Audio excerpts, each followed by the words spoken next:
জয়গুরু, বন্দে পুরুষোত্তম।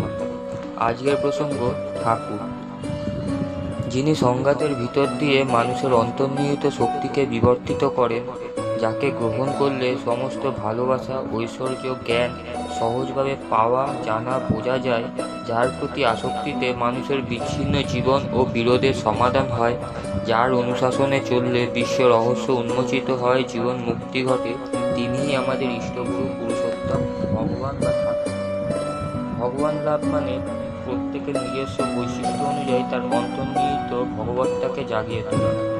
অন্তরের আকুতি যদি ঊর্ধ্বে কোথাও যুক্ত না হয়, তবে বিবর্তন হয় না, আর বিবর্তন না হলে অন্তর্নিহিত ভগবত্তাকে জাগিয়ে তোলা যায় না।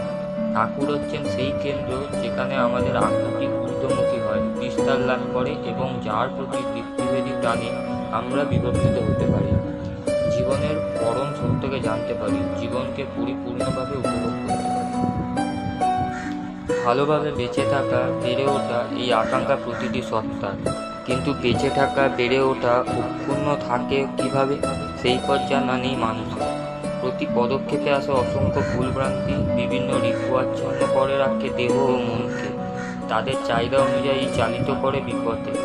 যিনি এ সমস্ত রিপুর অধীশ্বর, বৃত্তি প্রবৃত্তির খেলা যা সম্পূর্ণ আয়ত্তাধীন, একমাত্র তিনিই পারেন মানুষের অভ্রান্ত পথের নির্দেশ দিতে।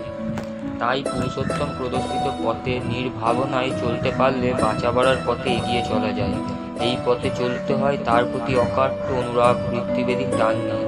তিনিই আমাদের একমাত্র প্রিয় পরম, এই কথা অন্তরে গেঁথে নিয়ে চলতে পারলে প্রারব্ধের হাত থেকে রক্ষা পাওয়া যায়। জন্ম জন্মান্তরে সুকৃতি সুফল বোঝা যায়, সুপ্ত চেতনা যা শক্তির জাগরণ করে। জয় গুরু, বন্দে পুরুষোত্তম।